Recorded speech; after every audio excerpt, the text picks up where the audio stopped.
这节课我们来介绍目前的主流 AI 工具。我经常会说 AI 一天，人间一年。这句话呢有2层含义。第一层是强调 AI 的效率非常高。第二层表达的是 AI 技术、AI 工具的发展非常快，几乎每天都有无数个工具、新的玩法诞生出来。这节课呢，我先会给大家盘点各种 AI 工具的类别，再介绍每个类别中最知名的工具，以及最适合零基础的同学上手的工具。最后还会给大家一个图表清单，列出各个工具的名称和简介，方便大家去查找。我会把 AI 工具分成这里的8个类别。在这些类别中，有一些工具它是有多种功能的，比如它既可以写文章，也可以画图；而另外一些工具呢是专项的功能，比如它只能画图，只能做 PPT。那接下来咱们逐一的去了解一下。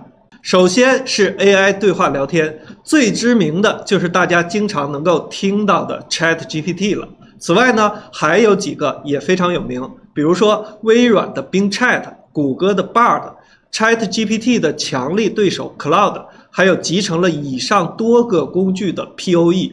咱们国内呢有几家大公司的同类产品，包括了百度的文心一言、阿里巴巴的通义千问、腾讯的混元助手、讯飞星火、抖音的母公司字节跳动出的豆包等等。这类工具简单来说，可以把它当做自己的高级顾问或者是私人助理。你有什么不懂的问题，想了解的事情，直接就去问他，或者让他扮演成各个领域的专家的角色，帮你去学东西、写东西，甚至可以陪你去聊天。下面来介绍 AI 写作工具，这类工具更适合我们进行沉浸式的写作，包括根据你的主题、你的大纲直接写出内容，或者对你已经有的内容进行扩写、改写、润色等等。其中最知名的工具叫做 Notion AI， 它是国外的，由于它使用了 ChatGPT 的技术，几乎是和 ChatGPT 同时间火起来的。不过它的功能比较复杂，而且界面是英文的，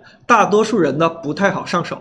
有一款跟它非常类似的工具是印象笔记出品的 Words， 在国内呢用起来就更容易一些。咱们国内的 AI 写作助手有字节跳动的火山写作、腾讯的 Affidate， 目前都是免费的。而阿里巴巴的西语可以直接根据商品链接一键就写出商品的推广文案，非常适合做电商的同学。下面是 AI 绘图工具，其中最火的就是大名鼎鼎的 Midjourney， 还有 Stable Diffusion， 简称 SD。而 ChatGPT 的母公司 OpenAI 最近出的 DALL-E 3也非常火，目前呢可以在 ChatGPT 和微软的 Copilot 里面去使用。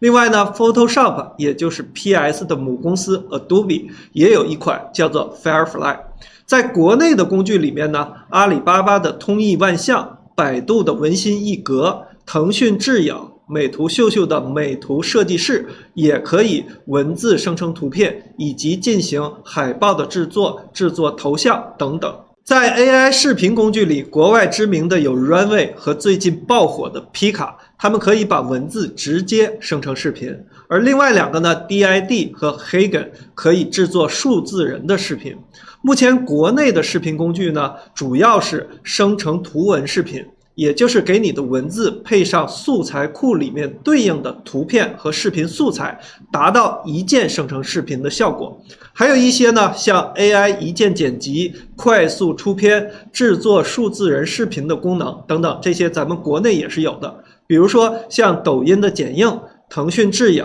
百度的度家、一帧秒创都可以实现这些功能。AI 的音频处理工具可以模拟我们真人的声音，另外还有像文字转换成语音、语音转换成文字、AI 创作音乐等等这些功能。国外比较好用的呢，有 Adobe 的 Podcast、Muff、Love， 而国内呢有阿里的通义听悟、网易天音、讯飞制作等等这些工具。在 AI 设计工具里面，我非常推荐 Canva 这个工具，它是有国际版和大陆版的，很适合大家去做社交媒体的推广，或者呢是去海报设计，尤其适合刚入门的同学。另外呢，美图设计师也是个不错的选择。在 AI 办公方面，这些工具主要是帮大家快速的去处理工作文档，比如说一键制作 PPT、制作表格、制作思维导图。在国外呢，有像 Gamma、Tom、Beautiful、Chat PDF 这些工具，而我们国内有 ChatPPT、WPS 的 AI 版。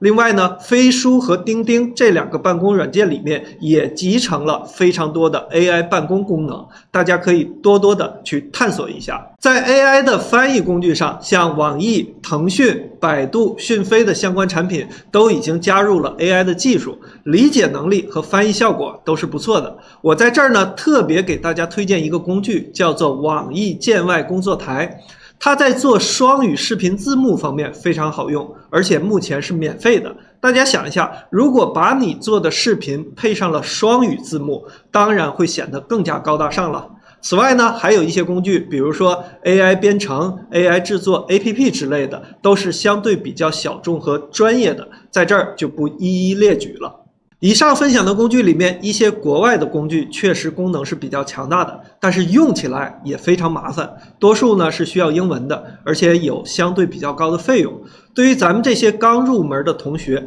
建议大家还是先用国内的产品。这个呢，就像咱们学开车一样，先去开一些入门款，上手快，心理压力也没那么大。咱们呢就踏踏实实一步一步来，不要想着一步就登天。最后呢，把工具的图表给到大家，大家可以根据自己的需要截图保存。